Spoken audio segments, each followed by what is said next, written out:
ನಮಸ್ಕಾರ ವೀಕ್ಷಕರೇ.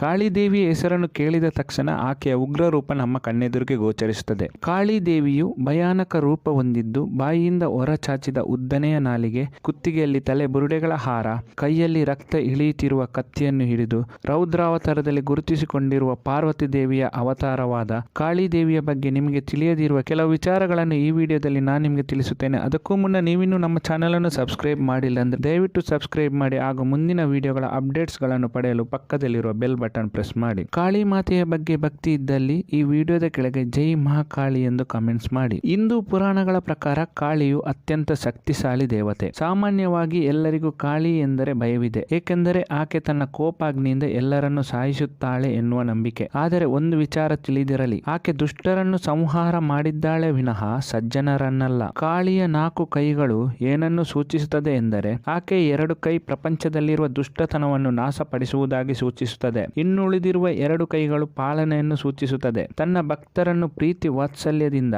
ಆಶೀರ್ವಾದ ನೀಡುವ ಸಂಕೇತವನ್ನು ಸೂಚಿಸುತ್ತದೆ. ಕಾಳಿಯ ಕಪ್ಪು ವರ್ಣದ ಮೈಬಣ್ಣ ಕತ್ತಲೆಯನ್ನು ಸೂಚಿಸುತ್ತದೆ. ಜಗತ್ತನ್ನು ಸೃಷ್ಟಿಸುವ ಸಾಮರ್ಥ್ಯದ ಜೊತೆಗೆ ನಾಶಗೊಳಿಸುವ ಸಾಮರ್ಥ್ಯವೂ ಇದೆ ಎನ್ನುವ ಸೂಚನೆಯನ್ನು ನೀಡುತ್ತದೆ. ಕಾಳಿಯು ಪರಿಶುದ್ಧಳು ಹಾಗೂ ಆಕೆ ಮಾಯೆಯಿಂದ ದೂರ ಉಳಿದವಳು ಎನ್ನುವುದನ್ನು ಆಕೆಯ ದೇಹ ರಚನೆ ತಿಳಿಸುತ್ತದೆ. ಬ್ರಹ್ಮಾಂಡವೇ ಅಂತ್ಯಗೊಂಡರೂ ಕಾಳಿಗೆ ಅಂತ್ಯವಿಲ್ಲ, ಆಕೆ ಅಮರಳು. ಇನ್ನು ಆಕೆಯ ಉಗ್ರ ರೂಪ ನೋಡಿ ಹೆದರುವ ಅಗತ್ಯವಿಲ್ಲ. ತಾಯಿಯ ಪ್ರೀತಿಯನ್ನು ಕೆಟ್ಟ ಪ್ರೀತಿ ಅಥವಾ ಒಳ್ಳೆಯ ಪ್ರೀತಿ ಎಂದು ವಿಭಜಿಸಲು ಸಾಧ್ಯವಿಲ್ಲ. ತಾಯಿಯ ಪ್ರೀತಿಯಲ್ಲಿ ಭೇದ ಕಾಣಲು ಸಾಧ್ಯವೇ ಇಲ್ಲ. ನಂಬಿದವರನ್ನು ಖಂಡಿತವಾಗಿಯೂ ಕಾಳಿದೇವಿ ಅನುಗ್ರಹ ನೀಡಿ ಸಲಹುತ್ತಾಳೆ. ನಿಸ್ವಾರ್ಥ ಭಕ್ತಿಗೆ ಮಾತೆ ಖಂಡಿತವಾಗಿಯೂ ಒಲಿಯುತ್ತಾಳೆ. ಇನ್ನಷ್ಟು ಹೊಸ ಮಾಹಿತಿಗಳನ್ನು ಮುಂದಿನ ವಿಡಿಯೋದಲ್ಲಿ ನಾನು ನಿಮಗೆ ತಿಳಿಸುತ್ತೇನೆ. ಎಲ್ಲಾ ವೀಕ್ಷಕರಿಗೂ ಧನ್ಯವಾದಗಳು.